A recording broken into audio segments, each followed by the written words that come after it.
Alright, well, welcome back everybody. So today, as you can clearly see, we are going to be splitting some wood. It's actually a little warm today, so I expect to work up a sweat.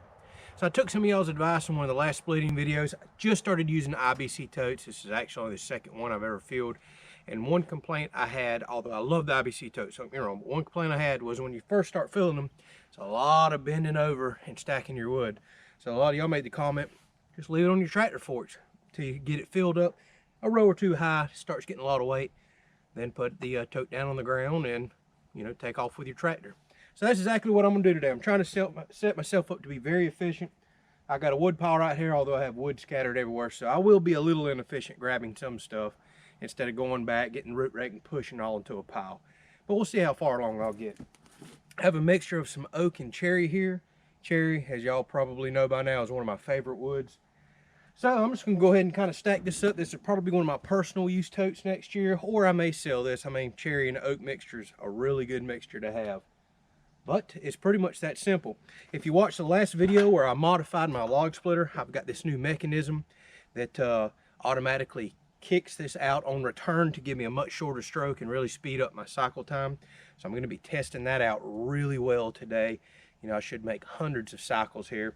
Kind of want to check spring tension and weld and just make sure everything's going to hold up. So if you see this funky mechanism and did not watch that video, this is an adjustable piece that I made, like I said, to make my cylinder not have to do such a long stroke in and stroke back out. It really speeds it up quite a bit by a few seconds every single trip that it takes. So there's nothing to it, but let's warm the log splitter up, get it splitting.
All right, so before we wrap this video up, one thing that I want to discuss with y'all, I just went and made some of these aluminum cards is what I'm calling them. And I talked to one viewer about this a while back.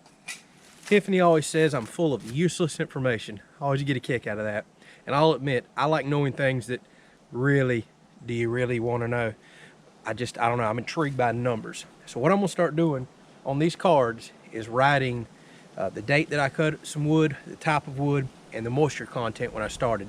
That way I can keep up with these numbers as I go along to figure out how quick wood dries, how quick it'll be ready. It'll give me an idea to always be prepared for the next firewood season. Then I can determine, do I need to pick these up, go put the totes out in the sun to dry quicker, to make sure I'm ready, to make sure I have enough wood, etc. There's a lot of things I can use those numbers for. Now the reason I went with aluminum cards is because I purchased one of these paint pens. I figured this would be the best thing to stand up to the elements. I'm just going to zip tie it or wire it right onto the side of one of these. I can write down all that information I just told you. And whenever I unload this tote next year, I can literally take a razor blade, scrape the paint off, and it's ready to go again. Plus markers and stuff fade in the sun. I figured paint's going to be the best thing to hold up to the elements. So that'll give me information as I go along. I always hear that wood loses the majority of its moisture in the first 3 months. Well, we're going to test that, as Project Farm would say. I'm curious about that. I may come out here every few weeks or once a month, for example, and test to see how much moisture that we're losing. Now, I bought one of these moisture meters and I used it the other day, actually on that live oak right there, and I did not get a very high moisture reading. And everybody jumped on me and told me, hey, you have got to push this thing as hard as you can into the wood, and it made a big difference. When I did that video the other day, I told you it was a little over 20% moisture, and everybody was like, there's no way on green wood. Y'all were correct. I come back out, shoved this in as hard as I could get to the point that it actually bent the prongs, and wound up getting one piece over 40% moisture. Every one of them ranged 38 to 40%. So this right here is what I call like laurel oak or water oak. They kind of have similar bark, and I don't really know much of the difference. I always call it water oak, most common one around here. And what I did is I put an X on this one, and I'll make sure I continue to check this piece from here on out so I get consistent results. But just out of curiosity, let's see what we're starting with today.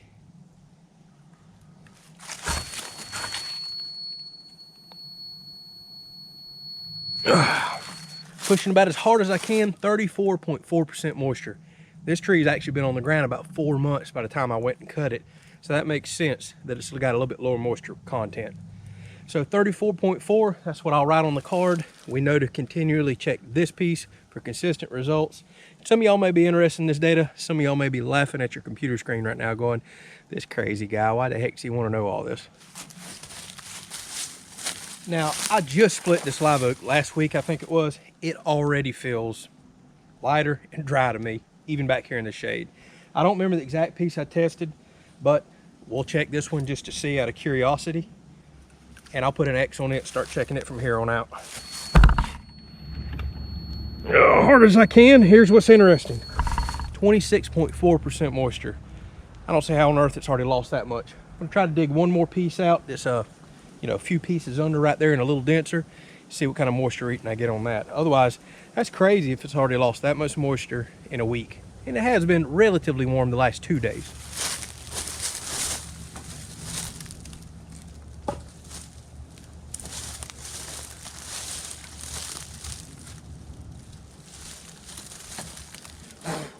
All right, here's a piece a couple rows down.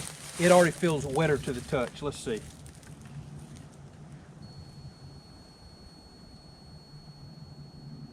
Ah, 36.3% moisture is as high as I can get. So that's still lower than what I was testing just last week.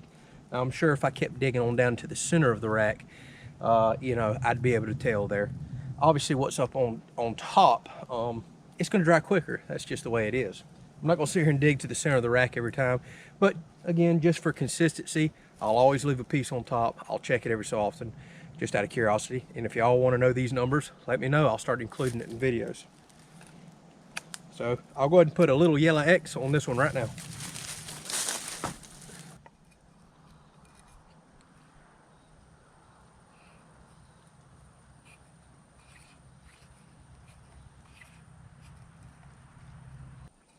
All right, so there we are. Today's date, the moisture, the highest piece that I've seen and the species that at least I think it is.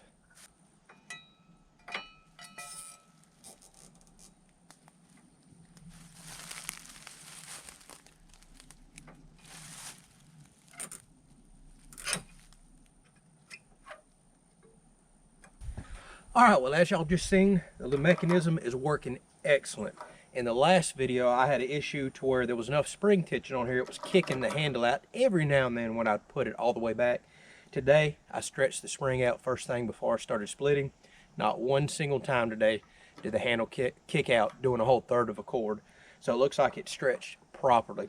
The mechanism's still working beautiful with that spring tension being a little less too.